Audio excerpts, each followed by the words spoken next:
Buenas tardes, estimado catedrático. Quien les habla es Fabiola Vergara Sánchez, estudiante de la Universidad Continental en la carrera de Psicología para este producto académico número 2 de Psicología Social y Comunitaria. Vamos a tratar de 3 problemáticas, de las cuales vamos a tocar también conceptos que son adherentes a este tipo de problemática psicosocial. La primera problemática es el maltrato a la mujer en el Perú. Pero, ¿qué se dice de la cultura? La cultura es la forma de vida y expresiones por nuestras costumbres, nuestros códigos, normas o tradiciones, y esta forma de vida determina la cultura en una sociedad. La clase social es que está formada por la estratificación social, donde un grupo de individuos comparten una misma característica, o sea, común, que esto vincula social o económicamente. El poder adquisitivo, posición dentro de alguna institución o una posición dentro de la burocracia. El maltrato de la mujer en el Perú se ha visto ya hace muchos años y el incremento de la tasa de mortalidad ha incrementado, valga la redundancia, dado que el maltrato psicológico aparece desde la infancia, cuando los niños ven hacia los padres o las niñas ven hacia los padres cuando hay maltrato y piensan que está bien, que no pasa nada, que eso es algo normal, porque no denuncian, y la mujer, como somos una cultura todavía que nace del patriarcado y hay demasiado machismo, hay una violencia en la mujer, existen los patrones de crianza que por eso la mujer soporta tanto maltrato y son debido también a factores socioculturales, como dijimos, el nivel cultural o la clase social en la cual se desempeña. No quiere decir que en otros estratos no suceda, también sucede. Y estos factores de dependencia, sean económicas, muchas veces narran que es por un temor a quedarse sola, por una dependencia económica, porque pues piensan que está bien el tipo de maltrato, o no el maltrato en sí, sino piensan que está bien que pues el marido ponga orden o denunciarlo le va a ir peor, entonces se hace muy común. El maltrato también viene el maltrato psicológico en el trabajo, el maltrato también se puede dar hasta con los amigos, cuando a veces alguien no hace un comentario fuera de lugar, pues sí hay un maltrato de alguna manera, ¿no?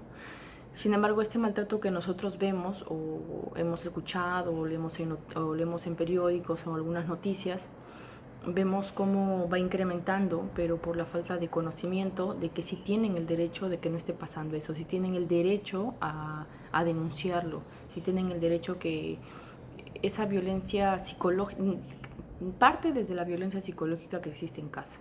Es decir, oye, tú estás mal, no haces nada, yo soy el que paga la comida. Empieza desde ahí, desde pequeños comentarios y se va perdiendo esa autoestima propia de querer salir adelante, de querer darse cuenta que no, o sea, no es necesario que esté pasando por toda esa situación. Entonces el maltrato a la mujer, hay 1001 casos en el Perú como en otras sociedades. Sin embargo, ya se está tomando partido el Estado, tanto como otras entidades públicas, como las marchas de Ni Una Menos, justamente por el maltrato, por tanto maltrato a la mujer. Entonces debemos ser partidarios ante esta problemática psicosocial. No estamos ajenos que nuestras hijas o nuestros hijos pasen por ese tipo de situación.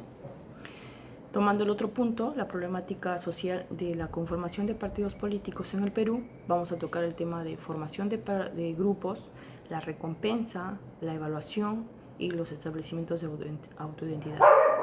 En las formaciones de grupo por autoidentidad, idiosincrasia, pues a veces por sentimientos. O sea, forman los grupos porque piensan que están llevando una emoción parecida o igual y se autoidentifican, ¿no? Por una idiosincrasia, porque piensan que también es parte dentro de sus costumbres, valores y demás. Y por sentimientos, porque a veces sí está el familiar y comparten y son parte de ese grupo, ¿no? Otra, dentro de la conformación de partidos políticos, también dada por la recompensa, dícese, normalmente es o se viene a decir por bienes materiales, por algún tipo de prestigio, algún estatus social que quieren ocupar dentro de algún estamento o en algún lugar de una institución, esperan siempre una recompensa. La evaluación, valoramos nuestro rendimiento. La evaluación netamente es el valorar nuestro rendimiento cuando lo comparamos en el rendimiento con otros. Entonces se hace como una comparación en ese entender y se genera una competencia, lo cual se hace que se realice una evaluación constante. En el establecimiento de la autoidentidad, se dice que buena parte de nuestra identidad se basa en los grupos a los que pertenecemos. Como dicen, dime con quién andas y te diré quién eres, es con quién te autoidentificas, ¿no? Sea por una tendencia cultural colectiva o donde están nuestras acciones que sean más comunes. Entonces, la política, la conformación de los partidos políticos en el Perú normalmente se pueden dar por esta formación de grupos. Es innegable que la formación de partidos políticos sí es necesaria para que exista una democracia.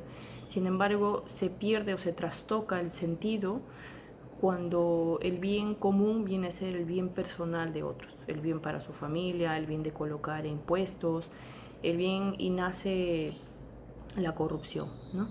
Entonces, la recompensa debe ser el trabajo bien valorado en el lugar donde se desempeña. Una evaluación, la evaluación de hacia dónde se está, cuán capaz eres para el puesto que estás ocupando, ¿no? Entonces, vamos a darnos cuenta que este campo de la conformación de partidos políticos es muy amplio, ¿no? Hay mucha materia desde que se escribe desde el siglo pasado, cómo nacieron, ¿no? Desde la burocracia que había, desde de los grupos élites, cómo se formaban, ¿no? Y cómo conformaban estos grupos, ¿no? Con un fin en común, ¿no? Sin embargo, ya lo mencioné, se fue trastocando en el tiempo y ahora se ha perdido de cierta forma la idea de que se quiere llegar para el bien de la comunidad, ¿no? Del social y común de todos, ¿no? Entonces también vamos a tocar sobre la problemática social de la inseguridad ciudadana, tomando los temas de la influencia social. La influencia social no es más que un proceso psicológico en el que una o varias personas influyen en el comportamiento, en la actitud de sentimientos, ¿no? Opinión o actitudes de los demás. En este proceso se tienen en cuenta factores como la persuasión, la conformidad social, la aceptación social y la obediencia social. La mayoría de las personas actúan de acuerdo a las normas sociales, pero en virtud a la existencia de una forma de influencia social denominada conformidad, o sea, se conforman, ¿no?, con lo que la mayoría diga. Normalmente o algunos pierden el criterio de dar una opinión. Entonces cambian sus comportamientos o actitudes para que se adhieran a las normas sociales, sean explícitas o tácitas. ¿Cómo es la influencia social de obediencia? Esto implica que una persona ordena a otras que desempeñen acciones o cumplan o ejecuten. Hay una forma de obediencia que se conoce como la obediencia destructiva, y es preciso mencionar que esta obediencia tiene un límite, donde se puede cuestionar los motivos de la figura de la autoridad. Es poder también de decir no, o no me parece, o pienso que puede ser de otra forma, ¿no? Buscar otras vías de acceso más acordes, de acuerdo a lo que se vaya a decidir, ¿no? El conformismo también se llamaba como la influencia social, y es un hecho de que una persona cambia sus opiniones o sus acciones como resultado de la presión de la masa o la presión de otra persona o de un grupo, ¿no? Hay una teoría muy interesante que hablaba Kelman, ¿sí?, donde distingue tres formas de influencia social o conformidad. Hablaba de la sumisión, de la identificación y la interiorización. Pues la sumisión no es más que mostrarse de acuerdo con el origen, o mostrarse de acuerdo con la idea primaria de la influencia por un miedo o al rechazo o castigo, o sea, al rechazo de otros o al castigo del que dio la orden. La identificación es mostrar acuerdo por el deseo de sentirse miembro del grupo, sentirse identificado con el grupo, ¿no? Y la interiorización es también mostrarse de acuerdo por una creencia de que la idea primaria de la influencia tiene razón, ¿no? Pero una de las características más relevantes de la conformidad es que una vez que la mostramos, tendemos a justificarla. Pensamos que está bien y ya le buscamos muchas formas de sustentar que sí está bien, ¿no? Tocaremos también el conformismo normativo, ¿Qué es el conformismo normativo? Es el resultado de un proceso de influencia mediante el cual un individuo modifica su respuesta respecto a un objeto, acercándola a la expresada por la mayoría de las personas. O sea, hablar de influencia mayoritaria equivale a hablar a la influencia normativa.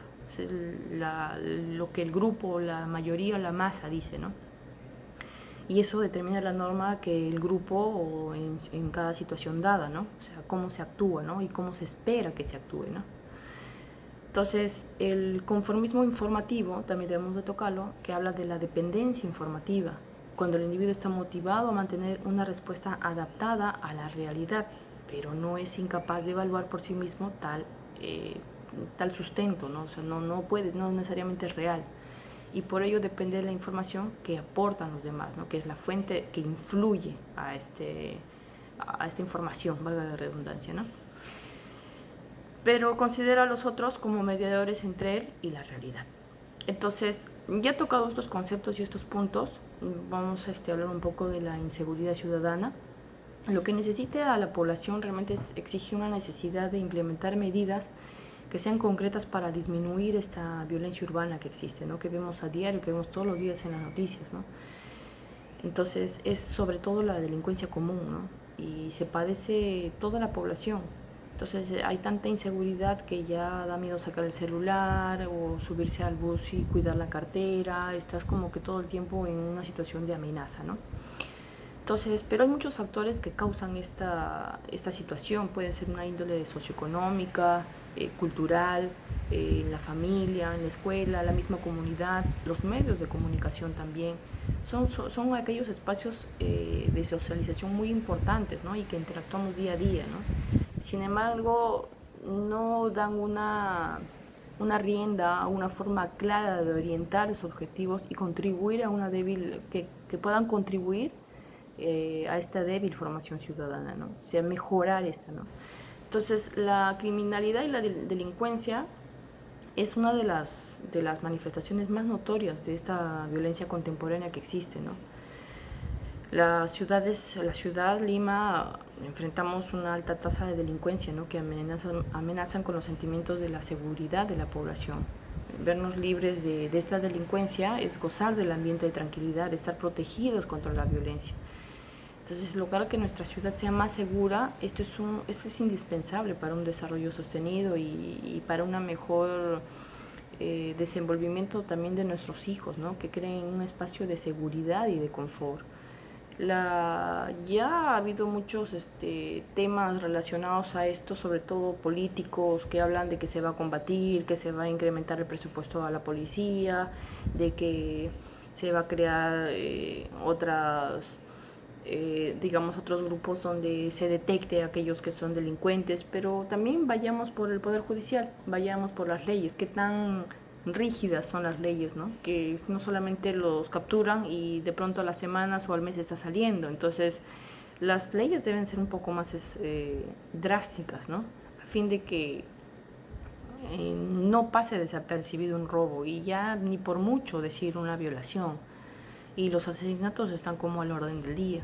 Entonces es importante reconocer este problema o la problemática social o psicosocial que está padeciendo nuestro país y hacer parte de este cambio, ¿no? Y el cambio también nace desde nuestros hijos, nace desde hablarles, nace desde explicarles y poder entender que puede haber un cambio, pero ese cambio debe ser sí también cultural, ¿no?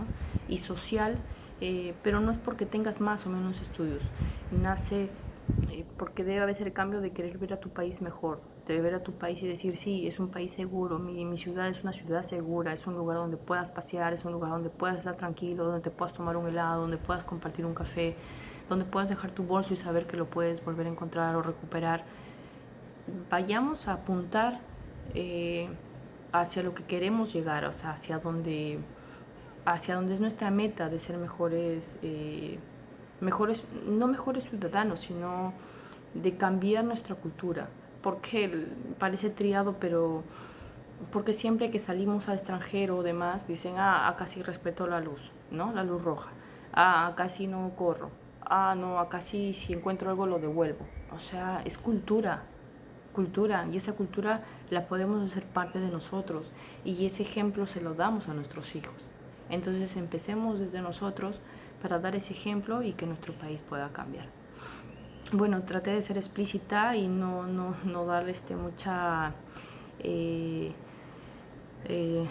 explayarme tanto en cada uno de los conceptos, porque había que tomar conceptos para cada cada una de las problemáticas. Espero que haya sido escueto y que haya servido de algo. Le agradezco, muchas gracias por su atención. Buenas tardes.